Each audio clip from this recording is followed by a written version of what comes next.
Oui, la prochaine fois, je vais moi, je suis toujours à Moselle. Oui, on t'entend un petit peu les jours. Oui, mais je suis maintenant à Saint-Michel. Je suis président de Saint-Michel. Demain, l'entrée apparemment c'est pas facile, c'est plus facile.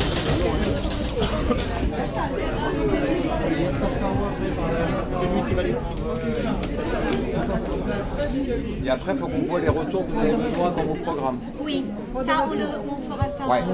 Vous m'écoutez? On va partir sur la première cabine de gauche française, la deuxième anglaise, la troisième arabe, la quatrième Allemagne. On va les sticker, hein, pour vous. Là, je suis responsable de la coordination des équipes. Je fais un peu office de chef d'équipe. Donc, nous avons recruté les équipes à Paris et j'accompagne tous les interprètes qui sont présents ici pour le G20. Nous sommes en train de repérer aujourd'hui les lieux. Et demain, en fait, ce que je veux faire, je vais essayer d'obtenir les documents dont les interprètes auront besoin pour travailler en cabine. Et je vais également assurer le suivi des réunions pour m'assurer qu'il y aura des interprètes pour l'ensemble des prestations qui vont être prévues ou qui vont venir s'ajouter au fur et à mesure. Ça c'est pour demain. Et ce sera... Ah oui. Je suis donc Edgar Weiser, interprète français-allemand. Et je suis donc l'interprète du président pour ces rencontres avec la chancelière. Alors je suis l'interprète de portugais du président. Pratiquement toute l'équipe d'interprètes qui interprètent au sommet du G20 à Cannes sont des membres de l'AIC, l'Association internationale des interprètes de conférences. En effet, l'AIC a été fondée à Paris il y a bientôt 60 ans et parmi les pères fondateurs de l'AIC, on trouve les premiers fonctionnaires au Quai d'Orsay, les interprètes du Quai d'Orsay. Il y a un lien étroit et ancien entre le ministère des Affaires étrangères en France et l'Association internationale des interprètes de conférences. C'est pourquoi le Quai d'Orsay fait toujours appel aux membres de l'association parce qu'il sait que ce sont des interprètes qui ont suivi une formation spécialisée, qui sont tenus au secret professionnel le plus strict et qui suivent des règles déontologiques très précises. Il y a donc une relation de confiance entre le ministère et les autres ministères et les interprètes de notre association. Nous avons aujourd'hui 57 interprètes cabines, donc qui travailleront dans les cabines d'interprétation, et 7 interprètes qui ont été recrutés pour accompagner le président de la République pour les entretiens bilatéraux. Donc 57 et 7, ça fait 64 interprètes. Alors la préparation, cela fait un petit moment que nous sommes en train de nous préparer. Le recrutement bien évidemment, l'équilibre des langues entre les cabines pour s'assurer que l'ensemble des langues sont couvertes dans toutes les cabines. Et puis les documents, très importants pour le travail des interprètes.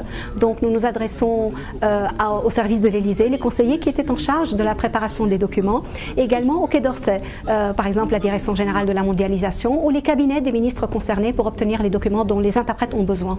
Nous avons fait une petite visite des lieux.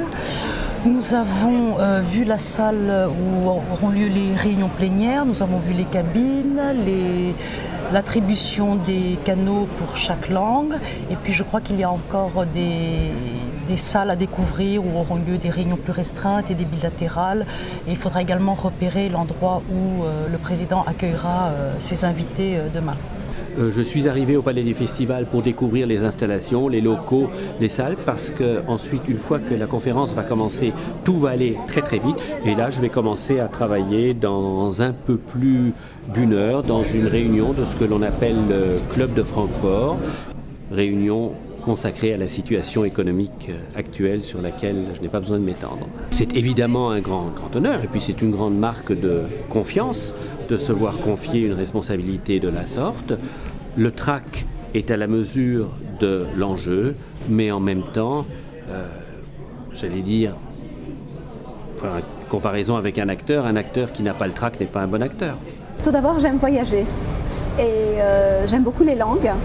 Je suis curieuse, j'aime apprendre des choses sur les pays, sur les peuples, sur les autres cultures. Et j'ai trouvé que c'était un métier absolument formidable parce qu'il me permet de de satisfaire à toutes ces envies en fin de compte. Donc je voyage, j'apprends des choses, je vois des choses différentes, je discute de sujets différents et ça donne une ouverture sur le monde absolument extraordinaire.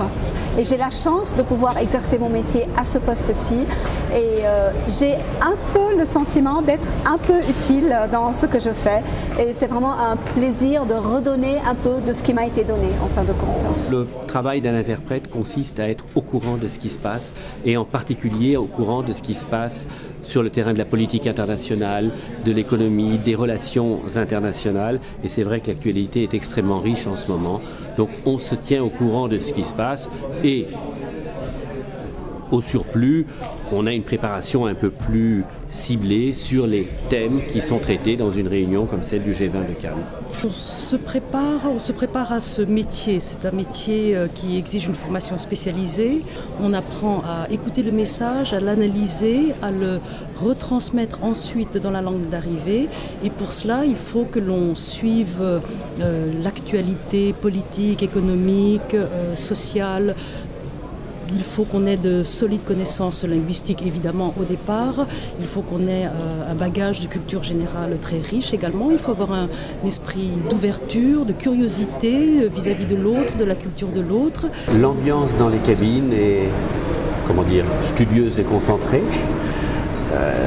Ce ne sont quand même pas des dossiers légers qui sont traités par les chefs d'État et de gouvernement qui sont réunis à Cannes et par conséquent les interprètes qui sont amenés à traduire leurs propos doivent faire preuve d'une très grande concentration, d'une très grande maîtrise de soi, sans même parler, parce que cela va de soi, d'une bonne connaissance des dossiers en question, car il est évident qu'on ne peut pas traduire ce que l'on ne comprend pas. Et les mécanismes financiers internationaux ne sont pas d'une très grande simplicité. L'ambiance a été très bonne et pourtant les choses n'ont pas été faciles. Déjà le fait de se trouver au sein d'un sommet G20 ici en France c'est quelque chose de formidable et d'accueillir tous ces pays, tous ces représentants des pays, ça c'était vraiment génial. Et entre les interprètes les choses se sont vraiment très bien passées parce que les interprètes ont été très disponibles, ils étaient très intéressés par le sujet et vraiment contents d'être ici, de participer à cet événement parce qu'ils avaient conscience que c'était un événement très important et assez exceptionnel en fin de compte. Donc l'atmosphère de travail a été vraiment très bonne et je tiens à souligner aussi, nous avons en fin de compte eu l'impression d'organiser 2 événements en un seul puisqu'il y a eu beaucoup de réunions sur la zone euro et il a fallu reconfigurer les équipes et les interprètes ont été très coopératifs. Il a fallu reconstituer les équipes en fonction des combinaisons linguistiques et les choses se sont bien passées. Nous avons pu satisfaire à toutes les demandes qui nous ont été faites.